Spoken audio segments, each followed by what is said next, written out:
Bienvenidos a Somos Bienestar, tu podcast de salud gracias a Megalabs. Mi nombre es Krishna y junto a Lisbeth te acompañaremos en este espacio dedicado a la salud junto a reconocidos profesionales en el área. Lisbeth. Así es, Krishna. Hoy tenemos el honor de contar con la presencia del Dr. Jairo Prada Barbosa, especialista en urología, con una amplia trayectoria como jefe del servicio de urología del Instituto Oncológico del Oriente Boliviano, presidente del Comité Científico de la Sociedad Boliviana de Cancerología, filial Santa Cruz, miembro titular de la American Urology Association, miembro titular de la Confederación Americana de Urología y miembro titular de la Sociedad Boliviana de Urología. Bienvenido, doctor Prada, un gusto tenerlo con nosotros. Muchas gracias a Megalabs sobre todo, y a ustedes por supuesto por el honor que me hacen de tener esta invitación y poder compartir un poco de los conocimientos que tenemos acerca de las patologías básicas. Bienvenido, doctor, el placer es nuestro. Realmente nosotros nos encontramos este día para poder hablar un poco más acerca de la hiperplasia prostática benigna. ¿Usted nos puede comentar para que la gente que nos está viendo hoy día pueda entender un poquito más qué es la hiperplasia prostática benigna y por qué ocurre?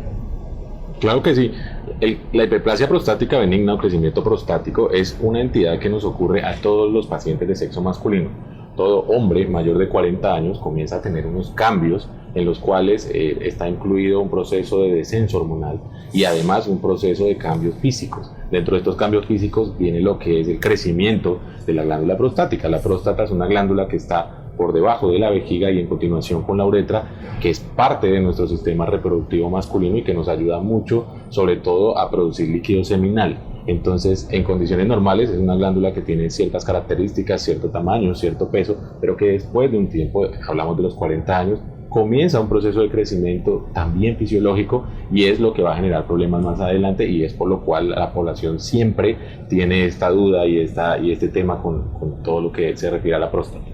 Doctor, ¿y cuáles son esos factores de riesgo que aumentan la probabilidad de desarrollar hiperplasia prostática benigna? Bueno, como habíamos mencionado al inicio, la hiperplasia prostática no es una entidad que se pueda evitar ni prevenir.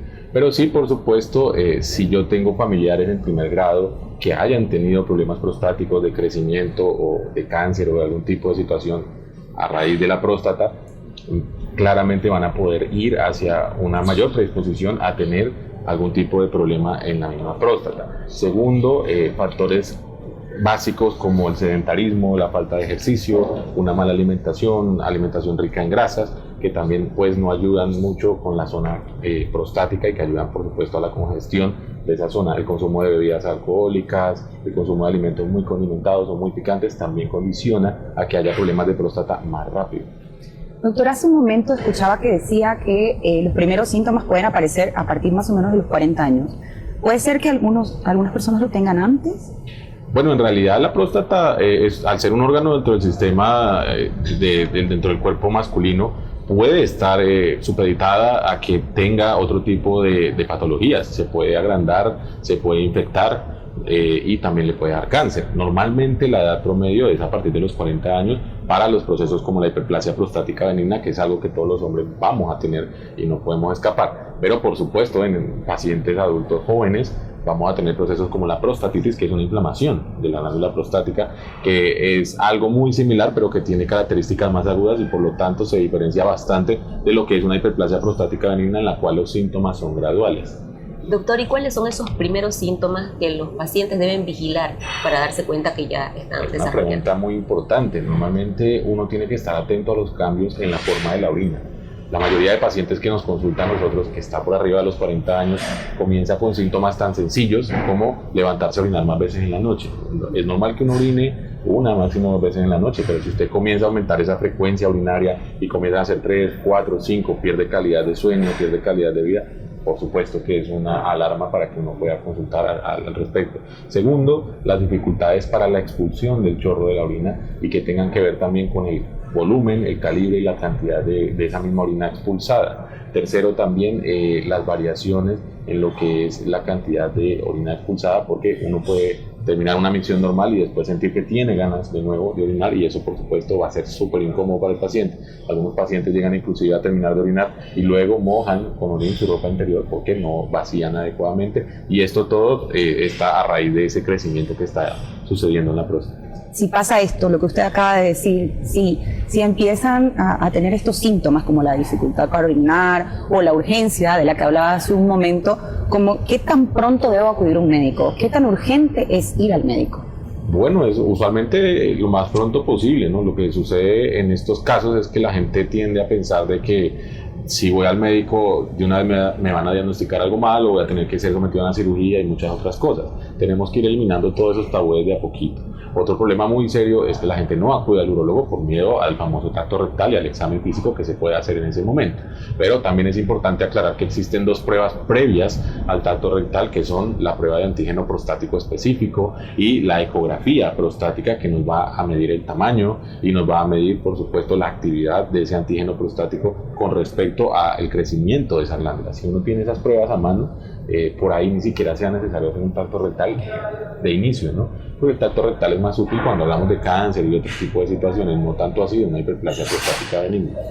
Doctor, ¿y a qué edad debería una persona considerar hacer una cita en el urólogo? Bueno, el urólogo atiende diversas patologías, atiende todo, hombres y mujeres, pero si estamos hablando particularmente de lo que es la hiperplasia prostática benigna, los estándares internacionales dicen que usted a partir de los 40 años debe comenzar su chequeo. Los pacientes que tienen antecedentes de familiares con problemas prostáticos, de cáncer, de hiperplasia, todo lo demás, los 40 años es una edad ideal para hacer una prueba de PSA y una ecografía. Y de ahí podemos pasarnos a gente sin antecedentes o gente que por simple curiosidad necesite saberlo. De los 45 para adelante sería ideal. Los controles se deben hacer de manera periódica, cada 6 meses, cada año, dependiendo de lo que se encuentre en el primer estudio, y asimismo vamos a poder tener una salud prostática mejor. Es decir, que si no tengo síntomas, igual tengo que hacer la visita. Sí, porque igual la próstata puede crecer y no dar síntomas, y eso está bien. Lo que pasa es que yo necesito saber qué está ocurriendo en mi cuerpo para intentar que no me sorprenda cuando suceda. ¿Y si tengo antecedentes familiares? Entonces, con más ganas hay que ir antes, con más motivo tiene usted que ir previo para que eso pueda generar de que yo ya tenga la conciencia de que tengo que estar chequeándome. Y dentro de esos controles que nos mencionaba, doctor, ¿cuáles serían los análisis o los estudios que el paciente debería realizarse para detectar esta hiperplasia? Sí, bueno, lo básico, primero tratar acudir a un especialista. Nunca es bueno cuando uno tiene un síntoma, que es algo que hacemos mucho nosotros los bolivianos y la población en general, es ir a la farmacia y que me den una medicación porque tengo un síntoma. Esto es un error garrafal si hablamos de un proceso prostático, porque estos procesos, al ser procesos que le van a pasar a todos los hombres y al ser evolutivos, van a tender a hacerse crónicos, y si yo trato de paliar el síntoma con una tabletita, una cosa, la otra, por ahí se me vuelve un problema mayor, y eso trae muchas otras consecuencias porque genera una obstrucción y puede a la larga derivar en un daño crónico de la vía urinaria. Entonces yo necesito que la gente entienda que si hay alguna molestia o no hay ninguna molestia a partir de los 40 años, es una edad ideal para hacerse el chequeo. ¿Cuál es el chequeo básico? La prueba de antígeno prostático específico, que se hace en sangre, y la ecografía, que es una prueba que es nada invasiva, que es súper económica y que, si está bien hecha, nos va a aportar muchos datos al respecto de la próstata. Doctor, ¿cómo afecta la hiperplasia prostática benigna en la calidad de vida de los hombres? Pregunto esto porque hay muchas personas que le juega psicológicamente este tema, ¿no? Y como hablaba hace un momento y decías, no, a veces tienen miedo porque exámenes se le van a hacer, pero ¿cómo afecta en su calidad de vida para decirle sí o sí tenés que ir a hacerte un chequeo, sí o sí tenés que ir a tu médico? Porque si no, ¿qué puede pasar? Claro. Lo primero y lo principal es, como hablábamos al principio, el síntoma de levantarse a orinar en las noches es incómodo. Al final hay gente que le cuesta de por sí conciliar el sueño, y si yo tengo que levantarme a orinar, pues se me va a dañar otra vez el ciclo de sueño y se reinicia, y por supuesto no va a haber un descanso pleno. Entonces ya eso a largo plazo trae muchas consecuencias en mi desempeño funcional, en mi desempeño laboral y por supuesto en mi vida cotidiana, en mi calidad de vida. Segundo, no orinar bien, pues yo no creo que sea agradable para ninguna persona, ¿no? Tener esa sensación de estar queriendo orinar cada ratito, o tener esa sensación de no haber terminado de orinar completamente, o peor aún, terminar de orinar y a los 2 minutos manchar la ropa interior. Creo que eso, como calidad de vida, debe ser algo nefasto, ¿no? Entonces, desde ahí ya la autoconciencia de uno tratar de evitar llegar hasta eso, para después no tener las otras complicaciones que hablamos, que es daños en la función renal, daños en la vejiga o daños en toda la vía urinaria como tal. Doctor, ¿y cómo afecta la hiperplasia prostática benigna en la vida sexual del paciente que la padece? Bueno, en algunos casos, cuando el crecimiento prostático es muy grande, probablemente puede bloquear los nervios que son responsables de la erección y también generar cierto grado de disfunción sexual. Pero adicional a eso, el hecho de no tener calidad de vida como tal, de no dormir bien, de no orinar bien, hace que la parte sexual pase a un segundo plano, ¿sí? Si estamos hablando de que es un proceso que ocurre en mayores de 40 años y por naturaleza sabemos que a partir de los 40 años tenemos también procesos de descenso en la calidad y la cantidad de hormonas, pues juntar esos dos factores va a hacer y va a derivar en el hecho de que mi fuerza, mi calidad, mi potencia y mi deseo sexual también se vean afectados y sobre todo disminuidos. ¿Y qué opciones de tratamiento existen para la hiperplasia prostática benigna? Pero sobre todo me gustaría saber cómo se diferencian entre sí. Está muy buena la pregunta, de hecho es lo que la mayoría de gente tiene mucho temor, porque claro, usted piensa que si va a tener que ir al especialista, entonces ya voy a ser sometido a una cirugía, y esto es un mito. Nosotros tenemos que empezar a derrumbar todos estos mitos y hacer que la gente acuda para que se oriente al respecto. Cuando usted diagnostica problemas en el flujo urinario, y si están, por supuesto, bien diagnosticados y vemos que es por una hiperplasia prostática, existe como medida inicial la medicación y el estilo de vida. Hay medicación específica que no me va a hacer la próstata más chica, y eso, ojo, es muy importante que lo entendamos, porque la gente cree que tomándome una tableta voy a achicar la próstata. La próstata, si es un crecimiento fisiológico y funcional, no se va a hacer más pequeña, pero sí podemos tener tratamientos para poder orinar mejor. Son moléculas que relajan un poquito la zona urinaria, que hacen que mi flujo de orina sea mayor, que me mejoran ese tema de ir a orinar seguido en la noche y que pueden mantenerse, y mientras funcionen, entonces yo lo puedo manejar al paciente con un medicamento. Algunos pacientes me dirán, bueno, pero ¿cuánto tiempo me voy a medicar? ¿Cómo me voy a medicar? ¿Y por qué tengo que tomar? Bueno, hay que dar una medicación para componer una cosa, y por supuesto que algunos medicamentos traerán a largo plazo alguna otra situación incómoda para el paciente, pero en el caso de los medicamentos, las moléculas que se ocupan para tratar la hiperplasia prostática benigna, para manejar los síntomas, pues son muy benignas, son muy sanas y no tienen prácticamente contraindicaciones específicas que nos impidan usarlo. Entonces son una medida inicial muy interesante para que el paciente pierda ese miedo, o pacientes que no se pueden someter a un procedimiento quirúrgico sean manejados inicialmente con esto, ¿no? Así, de esta manera, uno puede tratar de no convencer, sino tratar de que el paciente entienda que no es solamente algo quirúrgico. Eventualmente, si la medicación no funciona, ahí nos vamos a lo quirúrgico. Y entonces aquí ya, bueno, existen distintos métodos para operar. Hoy en día tenemos métodos.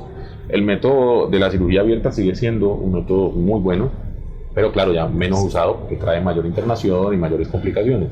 Luego tenemos las cirugías endoscópicas, ¿no? Aquí en Bolivia contamos con todos los mecanismos y todos los métodos para hacer cirugía endoscópica, desde los métodos tradicionales, que son las resecciones antiguas, hasta los métodos láser, que hace que varios centros lo ofrecen, y por supuesto son resultados bastante buenos para la funcionalidad del paciente. Hay que recordarle siempre a los pacientes que una cirugía es una invasión y una agresión al cuerpo, y por lo tanto uno deja para última instancia, o para cuando esté realmente recomendado, el procedimiento quirúrgico. Entonces eso, hay que perder ese miedo, porque la gente dice no voy porque me van a operar, y no es así. Hay criterios, hay formas y hay maneras de llegar a la decisión de que hay que operar al paciente. Hay que sacar el miedo nada más. Tal cual.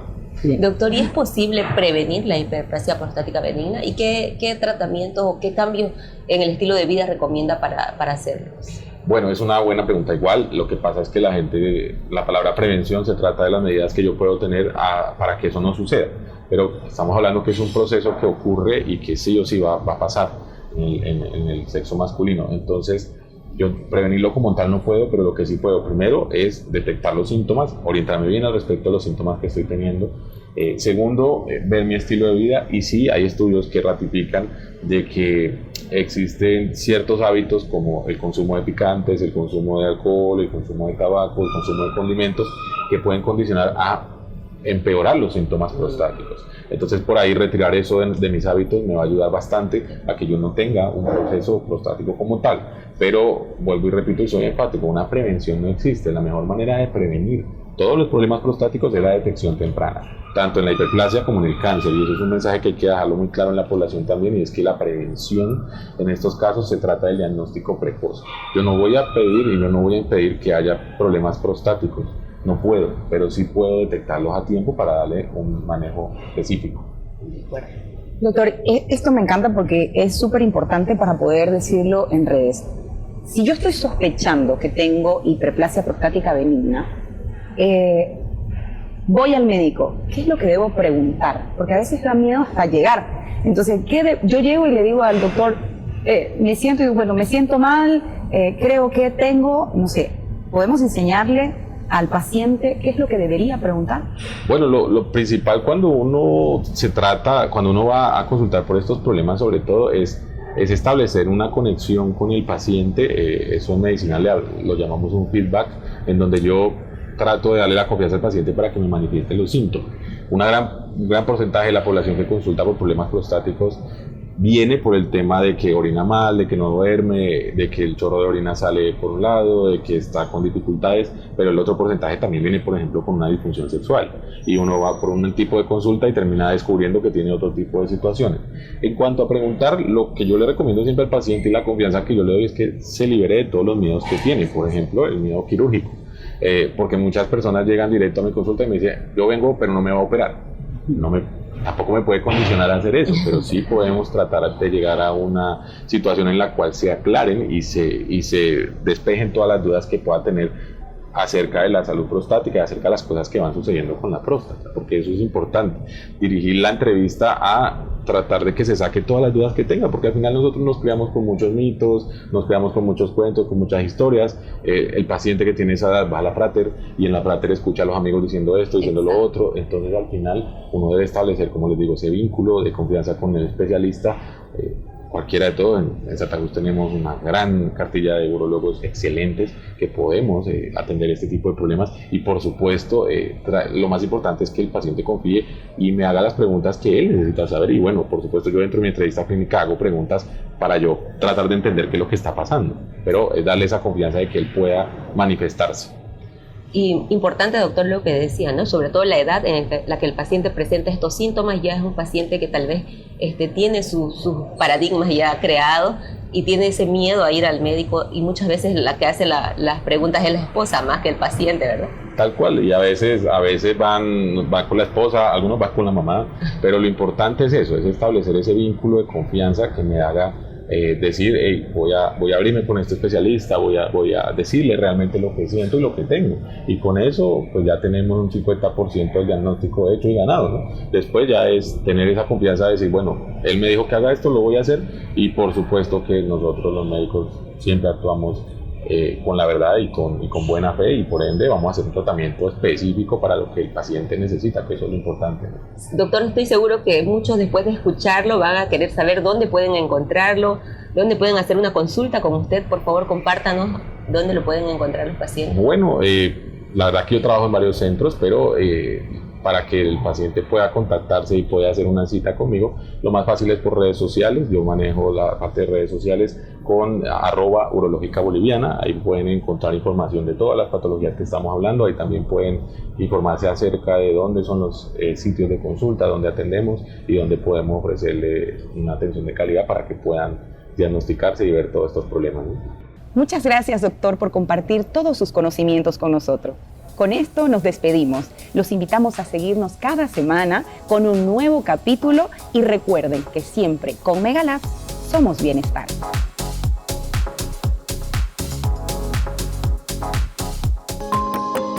Megalabs, somos bienestar.